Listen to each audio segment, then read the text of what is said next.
Hello friends, welcome to edit market. I hope आज की छुट्टी बहुत अच्छी गई होगी और आपने ये समय को भरपूर सही सही जगह पे भरपूर उपयोग किया होगा, ये मैं उम्मीद करता हूँ। बात करते हैं कल के ट्रेडिंग सेशन की और जो बचा हुआ ये हफ्ता है उसके बारे में मैं बात करना चाहूंगा। तो सबसे पहले निफ्टी के मंडे के सेशन की बात करना चाहूंगा। मंडे को हमने एक गैप डाउन देखा, फिर कहीं ना कहीं बाजार कहीं कि 17,000 के आसपास ही घूमता रहा। जैसे कि सबको पता था कि 17,000 के लेवल से कॉलेटस भी है, प्रोट्राइटर भी है, और इस बीच की जो जंग थी वो आखिर तक चली और आखिरी एक घंटे में हमने थोड़ी सी तेजी देखी, और in the sense of gap filling, जो कि बाजार 80% चांसेस होते हैं कि बाजार अपने गैप को जरूर फिल करेगा, और वो हुआ भी। बट कहीं ना कहीं 17,100 के लेवल को नहीं निकाल पाए। यही लेवल अब कल के लिए सबसे बड़ा रास्ते का कांटा बनेगा, यही सबसे बड़ा रेजिस्टेंस बनेगा। अब ये अगर लेवल निकल जाता है, ये रेजिस्टेंस अगर कट जाता है, तो यहां से जो तेजी बन सकती है वो मेरा यही मानना है कि 17,250 17,350 के लेवल्स देखने को मिल जाएंगे। मतलब जो 29 अप्रैल का जो हाई था वो लेवल्स मुझे दोबारा आते हुए दिख सकते हैं। As you know 17,000 is very strong support zone. अब 17,000 का लेवल अगर टूट जाता है, अगर ये 17,000 का लेवल ये कल के लिए भी एक स्ट्रॉन्ग सपोर्ट की तरह एक्ट करे और आने वाले हफ्ते के लिए भी एक स्ट्रॉन्ग सपोर्ट की तरह काम करता रहेगा। बाकी अगर ये 17,000 का लेवल अगर टूट जाता है, तो इसके बाद जो एक इंपॉर्टेंट लेवल आएगा वो सीधे सीधे 16,800 16,820 का ही लेवल आएगा। This is a next make and break level. अगर ये टूट जाता है तो यहां से जो गिरावट आएगी वो 16,600 16,650 तक आती हुई दिख सकती है। मेरा मानना यहीं तक है। बट हाँ, अगर ये 16,650 16,500 के लेवल्स भी टूट जाते हैं तो बहुत बड़ी गिरावट एक्सपेक्टेड है बाजार में, और ये गिरावट 15,800 रुपए तक भी जाती हुई देख सकते हैं। यस, 15,800 तक। फिलहाल अभी मेरा जो बस इतना ही मानना है कि जो गैप हमने देखा था 16 मार्च के दिन, वो गैप अभी तक पेंडिंग पड़ा हुआ है, और वो गैप जब तक फिल नहीं होगा मुझे लगता है बाजार तेजी की तरफ नहीं जा पाएगा। और अभी भी इसमें प्रेशर अभी भी देखने को मिलता है। जिस तरह से हम 16,400 के पास पहुंचते हैं, फिर हम 17,100 के आसपास आ जाते हैं, फिर हम 17,000 के पास, और फिर दोबारा हम 17,100 200। मतलब जो रेंज हमारी बन के आ रही है, मेरे कहने का मतलब यही है कि जो हमारी रेंज अभी बन के आ रही है वो सिर्फ 17,400 से लेकर के 16,800, या मैं एक्सटेंड कर दूं इसे तो 16,600, इस रेंज में ही हम पिछले 3 महीने 4 महीने 5 महीने से एक तरह से घूम रहे हैं। कोई ज्यादा बड़ा मोमेंटम हमने नहीं दिखाया, और बीच में जितनी भी न्यूज़ेस आई हैं वो कहीं ना कहीं बाजार के अगेंस्ट ही हमें सुनने को मिली हैं। अब जब तक यूक्रेन और रशिया के बीच का युद्ध खत्म नहीं हो जाता तब तक बाजार में कंसोलिडेशन बनी रहेगी। बात करते हैं कल के ट्रेडिंग सेशन की, तो रेजिस्टेंस कहां रहेगा आपका 17,100 के लेवल्स पे। ये निकल जाता है तो 17,200 17,250 तक के लेवल्स इंट्राडे में देखने को मिल सकते हैं। वहीं अगर मैं बात करूं गिरावट की, तो 16,800 का लेवल सबसे इंपॉर्टेंट लेवल है, और मेरा यही मानना है कि अगर हम कल के दिन 17,000 17,050 अगर सॉरी 17,000 के नीचे टूट जाते हैं, और ये जो हमने कल के दिन जो लो बनाया था मंडे के सेशन में 16,920 रुपए का, ये अगर टूट जाता है तो ये गिरावट हमें 16,800 के प्राइमरी टारगेट तक लेके जाएगी। That will be my primary target, जो कि हमारा 19 अप्रैल का लो था। ऑलराइट, ये आप अपने चार्ट पे भी देख सकते हैं। थोड़ा होमवर्क तो आपको भी करना पड़ेगा। बाकी 16,800 का अगर लेवल टूट जाता है तो ये गिरावट 200 पॉइंट की हो सकती है। ऑलराइट, तो इतना समझ जाओ कि बाजार इस समय मेक एंड ब्रेक लेवल पे है, और 17,100 रुपए के ऊपर गया तो अच्छी तेजी देखने को मिल सकती है। और वहीं पे अगर मैं मंदी की बात करूं तो 16,950 के नीचे से या 16,920 के नीचे से मैं बेच के चल सकता हूं। मतलब 16,900 मोटा मोटी टूट जाए तो मैं बिकवाली करके चल सकता हूं। Alright, so let's go to bank Nifty. Bank Nifty की बात कर लेते हैं। तो बैंक निफ्टी में कुछ खास मोमेंटम मुझे देखने को नहीं मिल रहा। ओवरऑल मैं सबसे पहले एक बिगर टाइम फ्रेम की बात करना चाहूंगा कि किस रेंज में अभी हम दायरे में फंसे हुए हैं। इससे पहले हम एक 38,000 से लेकर के 37,000 के रेंज में फंसे रहे, फिर अब हम कहीं 37,000 से 36,000। तो इससे ये चीज समझ में आती है कि रेंज हमारी डाउन साइड की तरफ शिफ्ट हो रही है। बाजार में समय के साथ साथ हम प्रेशर झेलते हुए जा रहे हैं, और कहीं ना कहीं ये प्रेशर अगर इसी तरह और माउंट होता रहा, न्यूज और बेकार आती रही, तो 36,000 का लेवल अगर टूट जाएगा, और हम पहले भी तोड़ चुके हैं इसे, तो अब जो इंपॉर्टेंट लेवल अब आ रहा है बैंक निफ्टी के पास वो 35,500 का लेवल है। अब 35,500 का अगर ये इंपॉर्टेंट लेवल टूट जाता है तो हम कहीं ना कहीं प्रीवियस लोस की तरफ जाते हुए दिखेंगे, जो हमने देखे थे कहीं ना कहीं 28 मार्च में, जो कि कहीं ना कहीं 35,000 के लेवल थे। और ये अगर ये स्लिप हो गए तो ये गिरावट कहीं ना कहीं 33,900 या मैं बोलूं 34,000 की तरफ भी लेके जाती हुई दिख सकती है। तो बाजार पे बहुत ज्यादा प्रेशर है, ये चीज साफ साफ समझी जा सकती है। और दोनों ही, मैं बात करूं निफ्टी की, तो निफ्टी 16,800 के आसपास वहां से गिरावट देखने मिल सकती है। वहीं पे बैंक निफ्टी में 35,500 के नीचे बहुत अच्छी खासी गिरावट देखने मिल सकती है, और जो ट्रेंड लाइन है उसको भी हम ब्रेक नहीं कर पा रहे हैं। मेरा यही मानना है कि जब तक हम कहीं ना कहीं 37,000 के ऊपर नहीं निकल जाएंगे तब तक बाजार में इसी तरह कंसोलिडेशन बना रहेगा, वोलेटिलिटी बनी रहेगी। तो मैं इतना ही कहना चाहूंगा कि थोड़ा सा केयरफुल होकर ट्रेड करें, कम क्वांटिटी के साथ ही ट्रेड करें, जब तक हम 36,000 से लेकर के 37,000 की रेंज में। बट हाँ, अगर आप 36,000 के नीचे चले जाते हो तो बिकवाली करके चल सकते हो। और let's go to 5 minute time frame. मैं बात करना चाहूंगा फ्राइडे के सेशन की। तो फ्राइडे के सेशन में हम कहीं ना कहीं 36,000 के आसपास ही ट्रेड करते रहे, जैसे कि 36,000 का लेवल एक पेन पॉइंट बन गया हो, और कहीं ना कहीं 36,000 के लेवल से कॉल राइटर और पुट राइटर दोनों ही बने हैं। और कहीं ना कहीं जो रेंज में हमने ट्रेड किया वो कहीं ना कहीं 36,250 से लेकर के 35,700 रुपए की रेंज बन के आई। अब मुझे अगर बिकवाली करके चलनी है बाजार में, तो जैसे कि मुझे पता है कि 36,000 is like very strong support, जो कि कल के लिए काम करेगा ही करेगा। तो अगर ये अगर लेवल टूट जाए, ऑलराइट, और एक टेक्निकल जो मेरा लेवल जो बन के आता है वो आता है 35,900 ही, मैं 35,880 बोलूंगा उसको, 35,870 बोल लूं या 880 बराबर है। तो अगर ये लेवल अगर टूट जाता है तो बिकवाली करके चलें, ठीक है। पहला जो टारगेट आपका बनेगा वो कहीं ना कहीं हमारा 2 मई का, जो कल के मई का जो लो था, वही मेरे लिए पहला टारगेट होगा। और ये अगर टूट जाता है तो हम 35,500 के इमीडिएट सपोर्ट पे आएंगे, जो कि 36,000 के बाद आता है। और राइट, 36,000 के बाद जहां प्रोट्रैक्टर एक्टिव दिखते हैं वो 35,500 के ही लेवल पे देखने को मिलते हैं। मुझे अगर तेजी करके चलनी है तो क्या करना होगा, तो सामने आपके लेवल है, जो लेवल है वो 36,250 का है, और जो सपोर्ट है वो 36,000 का लेवल है। अगर हम कल के दिन 36,000 के लेवल को होल्ड करते रहे और 36,250 के ऊपर निकलते हैं, yes you can do some तेजी करके दे चल सकते हैं, आप मूव को प्ले कर सकते हैं। और 36,400 जो कि मेरे लिए एक पहला टारगेट होगा, प्राइमरी टारगेट होगा। यहीं से मैंने ब्रेकडाउन देखा था फ्राइडे के सेशन में, तो यही मेरे लिए पहला टारगेट होगा। ये टूट जाता है, ये ट्रेंड लाइन फिर टेक्निकली टूट जाएगी, और ये तेजी फिर हमें कहीं ना कहीं अपने 29 अप्रैल के हाईस की तरफ लेके जाएगी, जो हमने देखे थे 36,700 बोलूं, या मैं सीधे बोल देता हूं 36,680।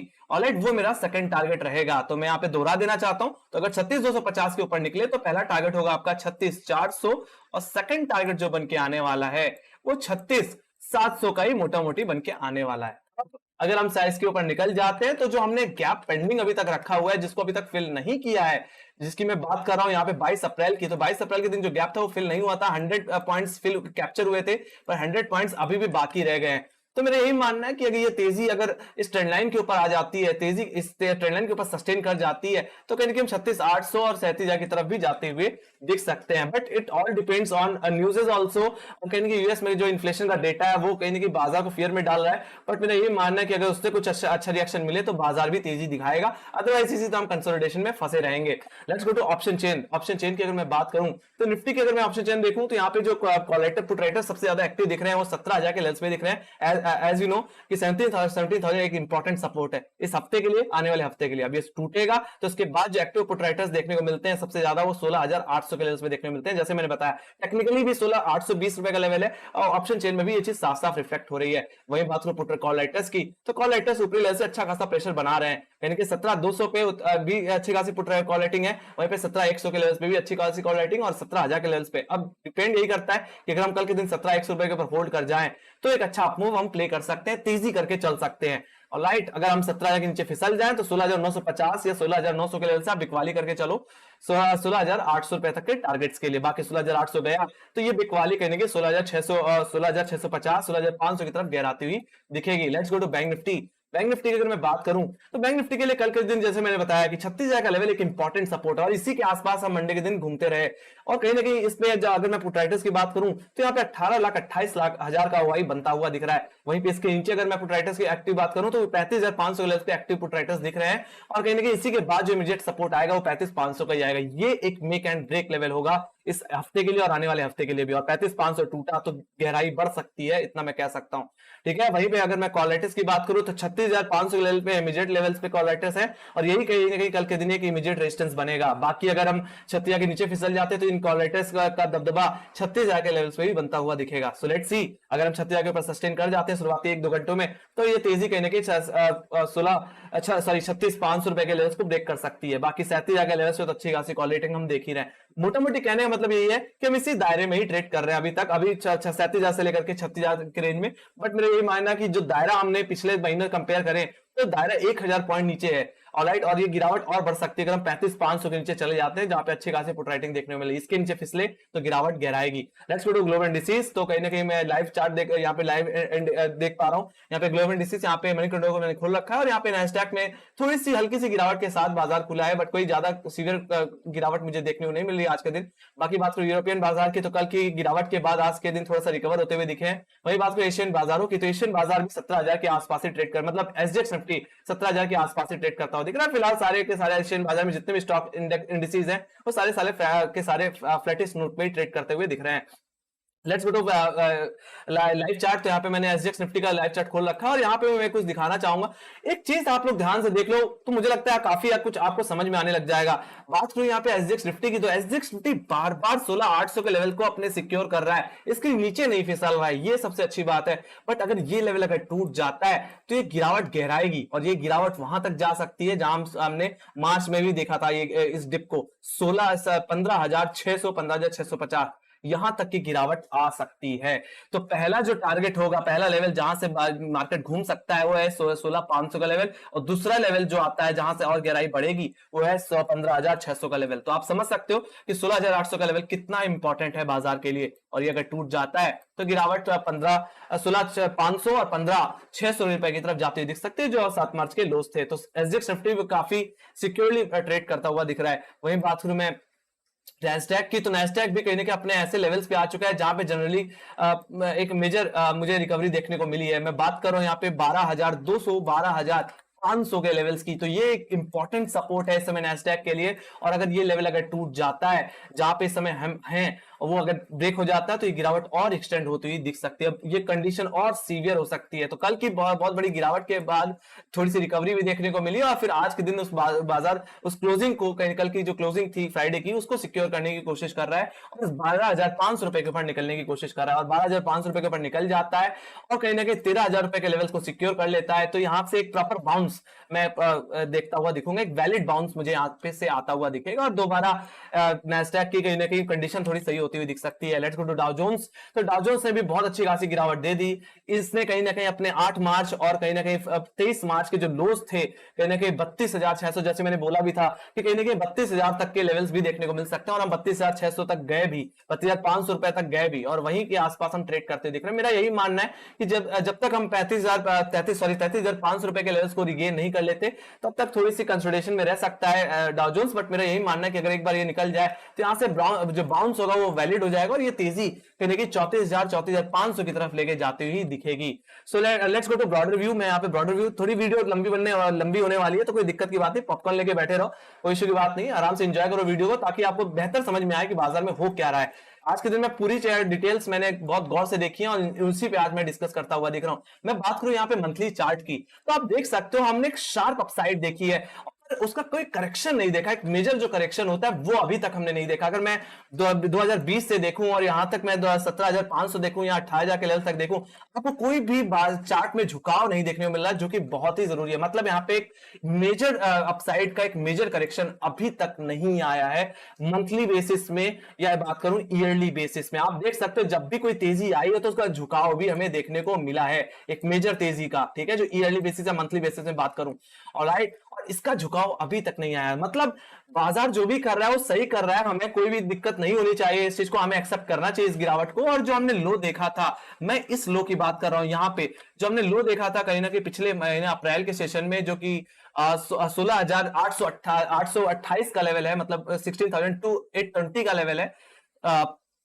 तो ये लेवल कहीं ना कहीं बहुत इंपॉर्टेंट है। अब ये लेवल अगर टूट जाता है तो ये गिरावट कहीं ना कहीं अपने प्रीवियस लो को रिटेस्ट कर सकती है, जो कि कहीं ना कहीं 15,750 से मैं बोलूं 15,600 के लेवल, वो लेवल्स आ सकते हैं। पर इससे पहले जहां पे बाजार थोड़ा सा अटकेगा, मैं बात करूं यहाँ पे मार्च के लोस की, जो कि कहने के 16,300 रुपए के लेवल से वहां तक जाता हुआ दिख सकता है। यहां पे से ही बाउंस ले सकता है, या गहराई थोड़ी और सीवियर हुई तो हम 15,750 के करके फिर बाउंस ले सकते हैं, प्रॉपर बाउंस ले सकते हैं। वो करेक्शन अभी तक बाजार में नहीं आया, और हमने उस एक बेस भी नहीं बनाया है एक ईयरली बेसिस पे और मंथली बेसिस में। तो मेरा यही मानना है कि कहीं ना कहीं निफ्टी एक बाउंस लेने के बाद, एक प्रॉपर बाउंस लेने के बाद तेजी में आएगा। तो इस चीज को करने में थोड़ा सा टाइम लग सकता है, हार्डली मेरा यही मानना है कि 1 महीने 1 डेढ़ महीने लग सकते हैं, बट डिपेंड करता है वॉर पे भी। अगर वॉर अगर थोड़ी और एक्सटेंड हुई तो एक प्रॉपर बाउंस मिल जाएगा, उसके बाद फिर यहाँ से अच्छी खासी तेजी मुझे देखने को मिलेगी। मेरा यहाँ कहने का मतलब यही था, इस तेजी के बाद हमें वो झुकाव देखने को नहीं मिला जो एक जनरली एक स्टॉक टिपिकली एक स्टॉक में मिलता है,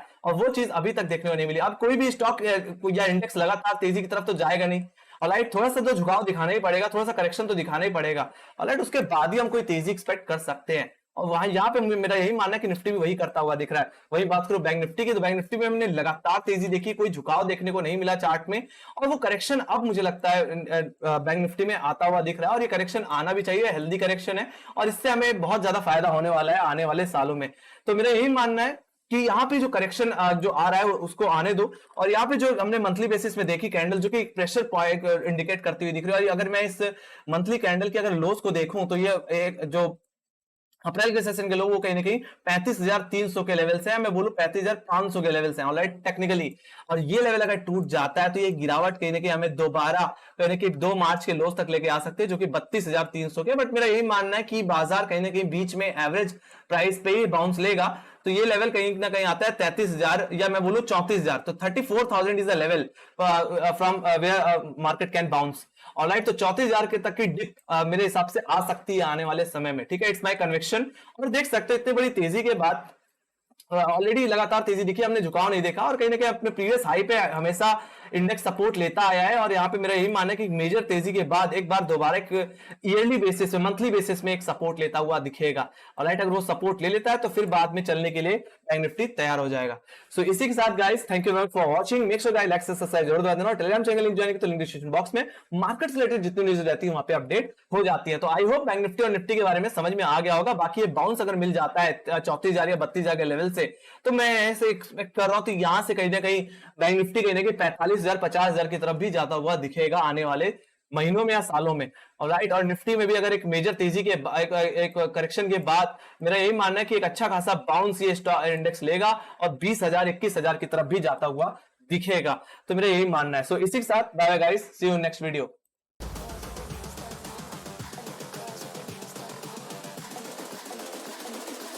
I think the girls with their nails done now.